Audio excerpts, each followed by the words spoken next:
Hey, record-loving friends, it's Brian from Tokyorecordstyle. I am on a nondescript street in the middle of Tokyo. I can't even really tell you what part of Tokyo I'm in. It's a eastern, centralish neighborhood. The Shinkansen bullet train is going overhead. Akasaka or Akihabara might be close by. I'm not totally sure. But I am outside of a really interesting shrine called Yanagimori Jinja. Now this place doesn't seem so special.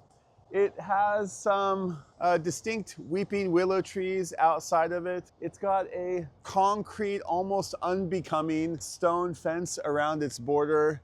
And it is in a little pocket that is, I can't say it's particularly nice, but I brought you here for a special reason. This happens to be the home of one of my favorite characters of Japanese mythology, Tanuki. Do you know about Tanuki? Well, get ready to hear a little story about Tanuki today. He is a real animal. He is known as the raccoon-dog. He's kind of half badger, half raccoon.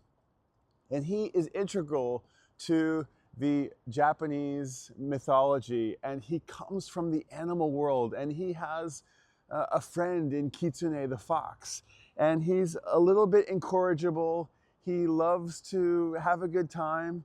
He likes sake, and he likes to meet farm girls, and he likes to cause a little mischief and have fun. And for those reasons, I can really identify with him. And one thing that makes him particularly unique is that he has been blessed by the other gods with an enormous set of family jewels. Here is our Tanuki, and this is a shrine dedicated to Tanuki. Now, more than that, it's actually a special sect of Shintoism. I'm going to read you a little bit about it. I'm going to show you around the shrine, and I'm going to read a little story to you about it. Let's start right here. Hear me out. I'm going to read the little display here. Chiyoda City Cultural Property, Yanagimori Shrine. And this right behind me is a little mountain, and you'll see that it's a mountain as if you could almost climb it. Now, don't call me out on this, but I think if you cannot make the pilgrimage to Fuji Mountain, if it's simply too far and too arduous to climb, you can come to various shrines around Tokyo and you can scale these like mini mountains, and you can achieve the same enlightenment by climbing them. This particular mountain that is made of rocks and stone and concrete is one of these. And it says here that this is a Chiyoda City cultural property designated on April 1st, 1998. These 5 stone monuments bear to this day the traces of the Fujiko, faithful who lived in the Yanagimori Shrine area. Fujiko was a popular faith tradition based on devotion to Mount Fuji and attracted a large following among townspeople and farmers during the Edo period, which is before basically 20th century Japan, before the modern Meiji Restoration. In 1680, a deity enshrined in Fuji Sengen Shrine was moved from Suruga Fujinomiya Sengen Shrine and enshrined together with Yanagimori Shrine, thereby giving it a close connection with Fujiko. Toto Saijiki, Eastern Capital Almanac, mentions Yanagimori Shrine as an example of Fuji Mighty, visiting Fuji Sengen Shrine in the Tempo era from 1830 to 1844. In 1930, volcanic rocks from Mount Fuji were piled into a mound resembling Mount Fuji called Fujizuka on the shrine grounds. Okay, that is what we're looking at right here. These are volcanic rock from Mount Fuji. Oh, but it no longer exists, having been taken down in 1960. Okay, so this must be kind of a replacement for it. They do that sometimes in Japan. They'll rebuild shrines in the way that they were once built before. Inscribed on the stone monuments are the words Showa, imperial reign from 1926 to 1989. They're talking about these big monolith stones. There's 5 of them. 1, 2, 3, 4, and maybe the 5th one is over here. And anyway, let's see. The word Showa, who was the emperor from 1926 to 89. Taisho, the imperial reign from 1912 to 1926, which are close to when the Fujizuka was made, indicating that there was a movement to revive Fujiko around that time. Okay, people who prayed to Mount Fuji, this is something that they appreciate. And the Fujiko, a place where they could come, and Fuji Mountain is a holy mountain. And yes, this shrine is... It's rusty, it's rough around the edges. It's got a patina on it that makes it a little, I don't know, dingy. It's got some almost like graffiti sticker art. Although these are particular stickers that you can get from the shrine. I'm not exactly sure what they are. And here we're coming into the main area of the shrine. Again, the Shinkansen modern super fast Japan bullet train is going overhead, and I'm going to show you around the shrine a little bit. Okay, in here we have like some slightly minor shrines, and they each have their own coin box and lightning bolts, and we can ring the bells and put a coin inside. And right outside I can see Kitsune. Kitsune is the fox, he's the messenger, and he is the loyal friend to Tanuki. And here we see Shisa, that's the half lion, half dog, and another little tiny shrine, and there's a nice little red lantern here, and some dragons, and another little shrine. And then over here we have the Torii Gate, which we can walk through. You come in here and we start to see another shrine, and people will come, and maybe this is dedicated to children, and that's why we see these sort of plush dolls. And there's little Tanuki right there, you can see him, and these would be for sake and flowers, and again the coin box where you can pray to the deity. Ouch, I just bonked my head. And then over here we see some really old Tanukis, which are really cool. I like these a lot. These guys are really cool. So again, you can notice that he's quite endowed in the reproductive department, and he's got kind of a cool hat on here. And there's two more Tanukis up here. They're starting to like lose their faces a little bit. Very old shrine. I can't tell you how old this is, but I'm gonna guess it's been here for, yeah, something like, what did the sign say? Did it say a couple hundred years? It's probably been rebuilt more than once. So this is the main shrine area, and there's a special insignia on their coin box I quite like. I don't know what it says, but it's really groovy. And you come here and you put your 5 yen in, and you ring the bell and the sacred rope, and you put your intentions toward the deity. And up there beyond the lanterns and the flowers and the various adornments that you can't see behind the reflection, there's a mirror. And it's the same mirror that Amaterasu Omikami saw when she was lured out of the cave to bring light to the world again. I'm gonna do a little 5 yen prayer. You guys can join me. So for some reason, the 5 yen coins with the holes in them are good. If you don't have a 5 yen coin, the 50 yen coin, which also has a hole in it, is okay. I never remember how to do this, don't tell anybody. It's bow once, clap twice, clap once, bow once. I don't remember, but it's throw the coin in. Reach out to the thing.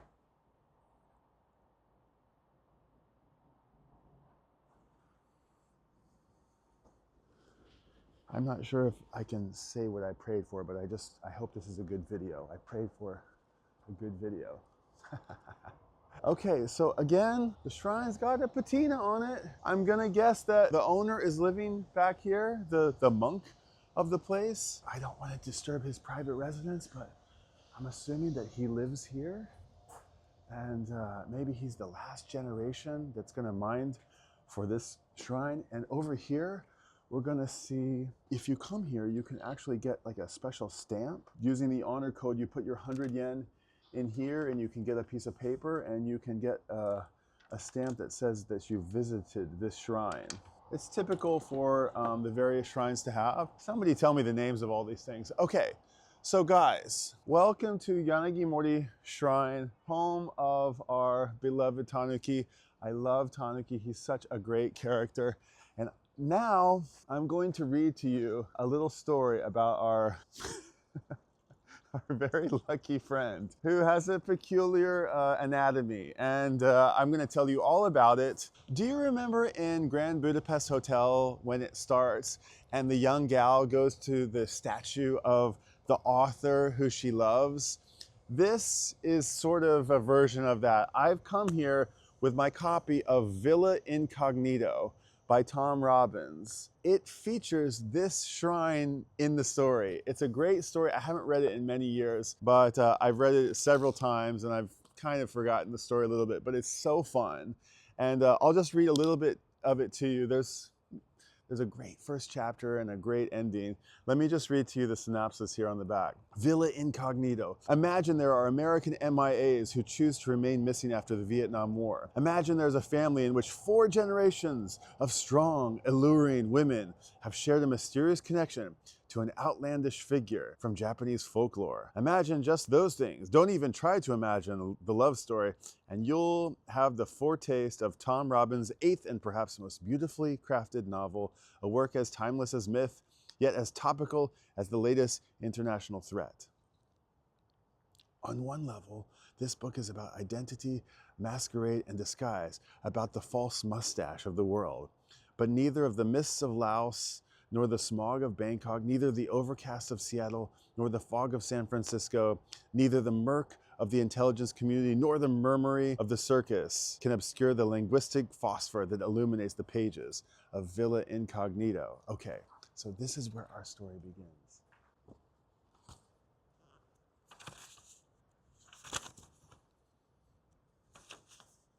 For Alexa, of course. You never know to whom you're talking. The bell's ringing. Part 1.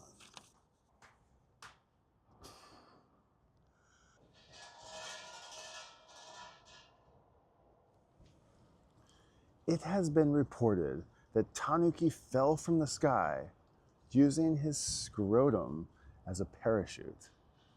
That is not so ridiculous when you take into account the unusual size of Tanuki's scrotum. Well, okay, it's still pretty ridiculous, and no less so just because in relation to his overall body mass, Tanuki's scrotum is proportionally larger than the scrota of elephants, whales, and the Jolly Green Giant. In those days, his testicular balloon bag may have actually been even more voluminous than it is today, though that's difficult to imagine since his balls very nearly drag the ground as it is. And any increase in volume would surely have been an impediment to mobility if, indeed, not a source of some pain. There is also the possibility that Tanuki had, and perhaps still has, the power to increase or decrease scrotum size at will. Yet having said all that, we must concede that the role of anatomical size per se in Tanuki's descent is not easy to determine, and a more pertinent question might be not how the badger managed to use his significant seed sac to parachute to Earth, but rather, where did he parachute from and why? Knock, knock. Who's there? Tanuki. Tanuki who? Don't be stupid, Tanuki himself.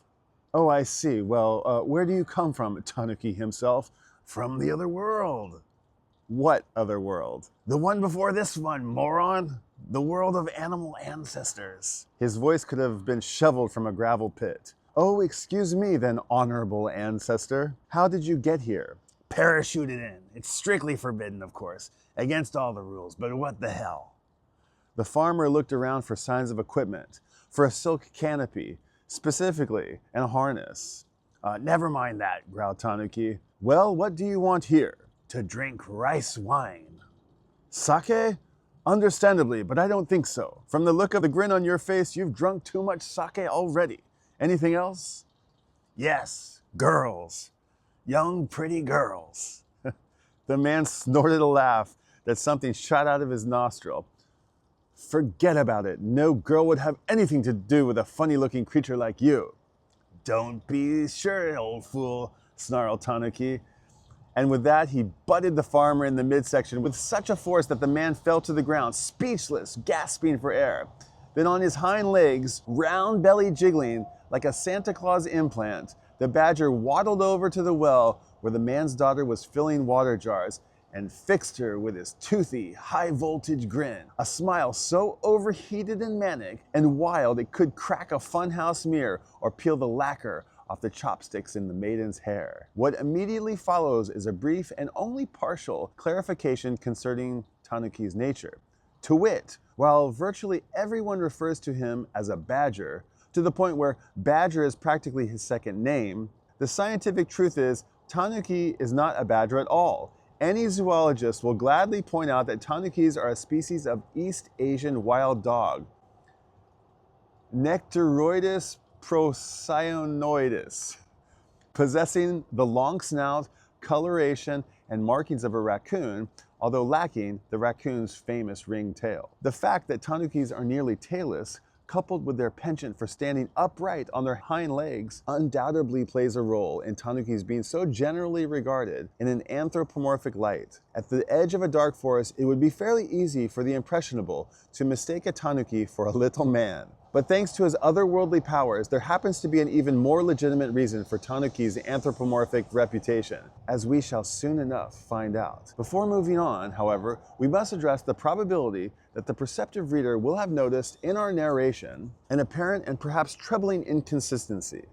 Unless the author is simply too careless and sloppy to be trusted, why does he sometimes write Tanuki, singular, individual, a capitalized proper noun, and at other times, even in the same paragraph, write Tanukis, plural, generic, an uncapitalized common noun? The explanation is simple. This badgerous creature, like God, is both one and many.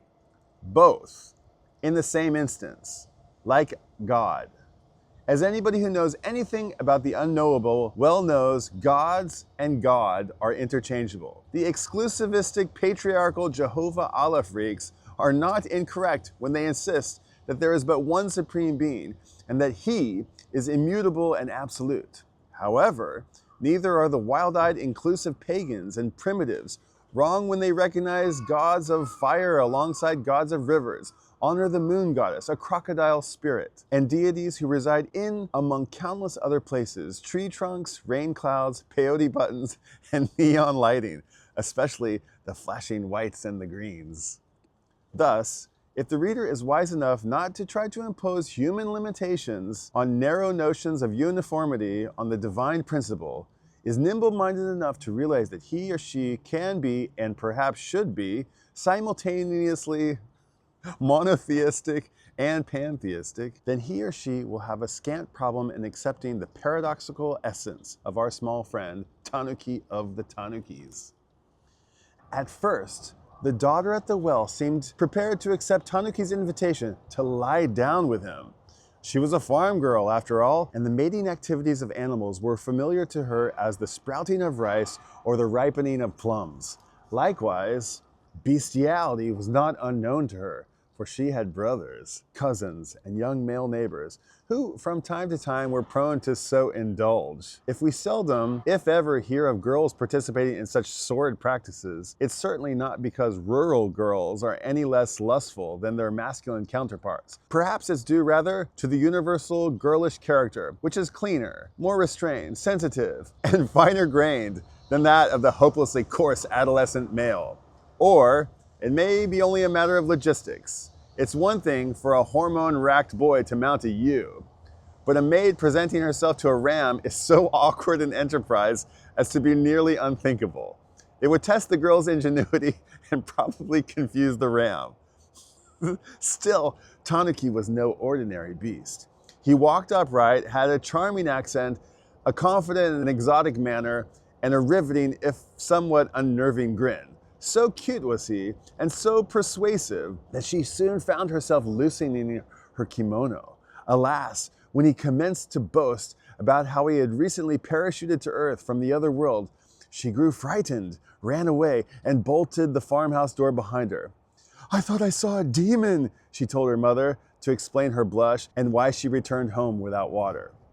Dejected, Tanuki stole a small jar of sake from its cooling place in the well and lumbered off into the forest to brood. At some point during the night, when he was quite tipsy, he began to drum on his protruding belly, as Tanukis are wont to do. And the plabunga, plabunga sound of his drumming eventually attracted a kitsune, a fox. "You idiot!" Kitsune scolded him after Tanuki had bemoaned his woeful failure. "How can you be so naive as to tell a human being the truth? Men live by embedding themselves in ongoing systems of illusion. Religion, patriotism, economics, fashion, that sort of thing. If you wish to gain the favor of the two-legged ilk, you must learn to fabricate as wholeheartedly as they do. Actually, by sabotaging their static illusions, we can sometimes help turn their stale deceptions into fresh possibilities for their race. But that's probably a mission you're neither interested in nor suited for. So just lie to people any way you see fit and reap what benefits you can. But do bear in mind that you should never, ever lie to yourself." Much of the fox's wisdom was lost on the drunken badger, but he grasped one important fact, and the following dusk, when he approached the farmer's daughter at the well, he took a different tract. "My pretty cherry flower," he rasped, "I am in fact merely a simple beast of the woods who has become enchanted by your beauty, and yesterday I was driven to misspeak due to the intensity of my desire to hold your sweet hand and muzzle your exquisite neck." "Oh my," gasped the girl, and she watched him with a mixture of pity, vanity, and awe as his tiny fingers undid her sash. Afterward, leaving the girl exhausted on the moss, Tanuki rapped the farmer's door. "10,000 pardons, honorable sir," he said, bowing deeply. "In addition to the impolite interjection of my headbone into yesterday's conversation, I'm afraid I also told a little fib. Look at me, sir. Look me over. Obviously, I'm no animal ancestor. Damned ridiculous. No, I'm merely a poor orphan of the woodlands, temporarily down on his luck and maddeningly hungry. Both frogs and wild onions are scarce this season, and my ravenous self would be forever in your debt if you might spare." Somewhat apprehensively, the farmer set a bowl of boiled rice by the kitchen door. Tanuki proceeded to eat, taking deliberate, dainty bites, chewing very, very slowly. And when his host grew bored and turned his attention to some household chore, the badger suddenly seized a cask of sake quite as large as himself, and, short legs pumping, heavy scrotum swinging, escaped with it into the brush, one step ahead of the farmer's axe. That night, Tanuki got snockered so enthusiastically that the sake got snockered along with him. He thumped his full belly, plabunga, plabunga, and his grin fought a duel with the moon. Tanuki relished homemade sake. He liked dancing his drum belly dance in the moonlight. He liked gorging himself on fat frogs and yams. And as much or more than anything else, he liked seducing young women. After his initial success with the farmer's daughter, he embarked on a long spree of seduction. Over the years, he enjoyed a great many such successes, and the encounters brought him immense delight, despite the fact that some of the girls would later give birth to strange-looking babies, which, believing them to be demon children, the girls' families would drop over a cliff or drown in the nearest creek. Eventually, however, Tanuki grew weary of country girls with their frank and easy ways, and he commenced to wander into cities where the women were glamorous and sophisticated, were wrapped in rich silks, recited poetry, served sake of a noticeably finer quality, and smelled of powders and perfumes instead of farm sweat. After stealing into a garden or a courtyard garden, he would saunter up to a woman there, his scrotum swaying, his smile on fire. "Pardon me," he'd say, "I'm a lonely denizen of the Purple Hills, who has been pulled into town by nothing but the beacon of your own beauty, which in my innocent way I long to." Reaction depended on the female's age. A really young girl, 15, 16, 17, would scream as if a Godzilla egg had hatched in her bathwater and run right out of her gaiters in her haste to reach the safety of the house. Girls in their 20s, on the other hand, would hurl their gaiters at him, would hurl books, flutes, teapots, iron lanterns, inkwells, and stones. Hurl them at such bone-bruising force that it became his turn to scramble for safety. If the object of his intentions was 30 or older, she'd usually regard him with a calm contempt, wag a sharp painted nail at him, and admonish him coldly. "You're stinking up my chrysanthemum beds, you obscene monkey.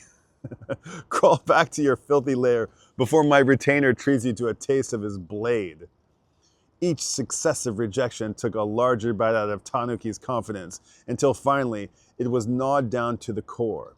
With what passed for his tail between his legs, he did, indeed, slink back into the hills, so far back that the lights of no city, town, or village could muffle the silent beeping of the stars. After a half-hearted meal of shell fungus, he slurped a jar of purloined sake, home-down variety, and began a half-hearted shuffle upon the fallen leaves. Around midnight, a fox appeared. What a pathetic excuse for tummy thumping, Kitsune chided him. I could produce better plabungas by beating a steamed dumpling with a toothpick. Have you completely dissipated your sense of rhythm? Resisting an impulse to bludgeon the Kitsune with an empty sake jar, Tanuki instead embarked upon a mournful litany of urban failures, not caring that he was losing face by the bucketful. Kitsune shook his orangish head. It's beyond me, he said, how you ever acquired a reputation for cunning. Listen, lover boy, all human beings can be deceived, but they can't all be deceived in the same way. The very hook that will snag a bumpkin, an educated cosmopolitan will spit out or brush aside, unless, of course, it's baited with money. That fatal lure that regularly makes a fish out of men of every station. I hear you can exchange the stuff for sake, Tanuki objected. The good stuff. True enough, but you'd have to steal money in order to purchase the sake, so why not just steal the wine and cut out the middleman? Money. Before it was invented, men were nearly as savvy as us. Not that you are overwhelmingly savvy. All that hug me because I'm a furry little lost animal crap, that's for amateurs. That's for house pets and teddy bears. You still haven't sorted out the knots and tangles of the human mind? Well, I'll tell you this much. If you're going to recline on a lady's futon, you're going to have to recline in a gentleman's body. But how? How? How? Are you an animal ancestor or aren't you? Properly exasperated and convinced that food, beverage, and the worthy entertainment were irreversibly absent from the badger's clearing that evening, Kitsune lopped off into the shadows. Tanuki lay down in the dead leaves and tried to detain the degree of sobriety necessary for a full grasping of the fox's meaning. A few snowflakes began to fall, falling slowly, very slowly, taking their time, as if waiting for Tanuki or anybody to notice them, as if stalling until some wonder-struck bystander might remark on their beauty and how no two snowflakes are ever exactly alike. At what point, it's fair to ask, did snowflakes start believing their own publicity? That had been the first snowfall of the season. When the last snow fell at winter's end, toward the middle of March, the figure that stood in the badger's clearing was casting a human-like shadow, falling only marginally faster than November's intrepid trailblazer, preening on the breeze, boasting a fluttery stage whisper, "Regardez-moi! The likes of me has never been seen before and will never be seen again." The very last flake in line, self-delusional to the finish, landed on the eyelid that could have belonged to Toshiro Mifune, complete with epicanthep fold. There, it was summarily flicked off by a thumb. Not a claw, but a thumb. Okay, so our hero, Tanuki of the Tanukis, shapeshifts into a human and goes on some wild misadventures that take him from Seattle to San Francisco to Vietnam to the traveling circus and eventually to this very shrine. Now let me find the part that closes this little story here. Okay, I've kind of forgotten the various characters. There's Lisa and Thomas and Madame Co and a few others, but I'm just gonna start here near the end. Japanese people think Tanuki is keep them safe from robber, but Tanuki is biggest robber of all. Tanuki all the time stealing food, stealing sake, stealing women. Sounds like some of my buddies, Thomas thought. He said, we have a saying in English, takes a thief to catch a thief. In fact, what passes for law enforcement in the US these days seems to be operating pretty solidly on that principle. So maybe these Tanuki guardians are just right for the job. Lisa looked at her wristwatch. I go now to more better Tanuki place. More better. You like Tanuki? You secret Tanuki fan? You come with me. I show you. Best Tanuki Shrine. Ichiban.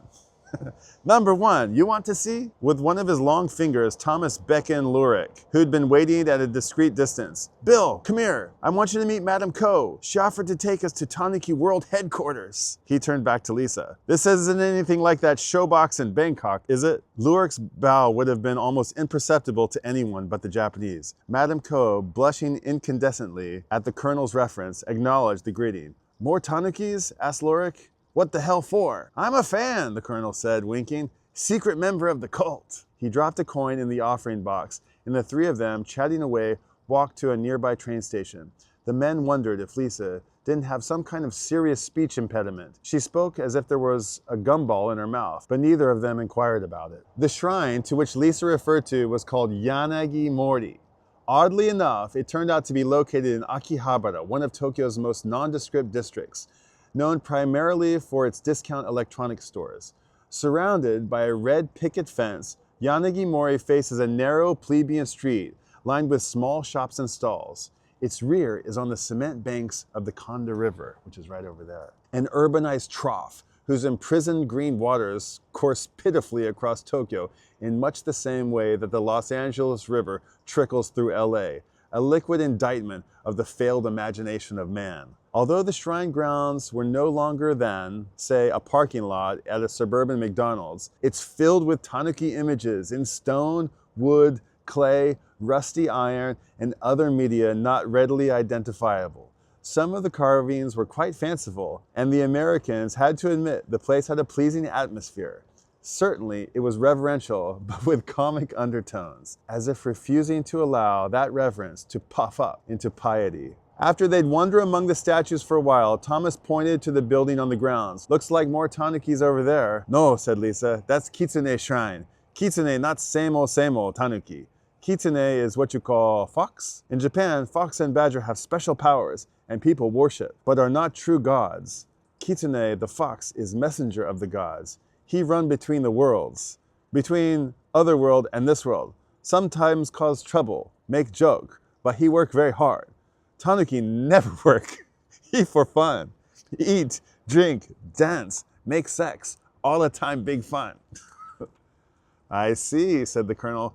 So why aren't we hanging over there with Kitsune? Sounds like Brother Fox is the important one. From the curve of his visor to the blunt tips of his military shoes, Lisa looked him over. Her eyes, he thought, were luminous, like the interior of a bell pepper, which a slice has been cut out of. Her smile, having no real color of its own, seemed to usurp color from everything around her. It mixed the hues and threw them back at him. Oh? She asked. You no think fun important? Fun not important same old work? Maybe fun more better. You no think so? You wouldn't take much to convince me, Madame Ko, and you're doing a pretty good job, he laughed. So thank you for coming with me to Yanagimori Shrine, dedicated to our beloved animal ancestor, the very well endowed Tanuki of the Tanukis. I've been wanting to come here for a long time and share this story with you. So this is my tribute to Tom Robbins, whose books I love, all of them.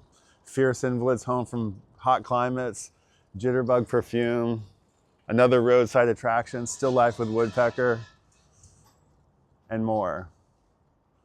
You know them. Great, great, fun American author. Not for everyone, but I grew up on his stuff, and I have to say he's probably one of my favorites. So thank you, Yanagimori Shrine, and thank you, Tanuki, and thank you, Nondescript Alley of Akihabara. And it's time for me to head back home. And until next time, I will wish you well. And I'll see you out there at the Tanuki Shrine. Bye!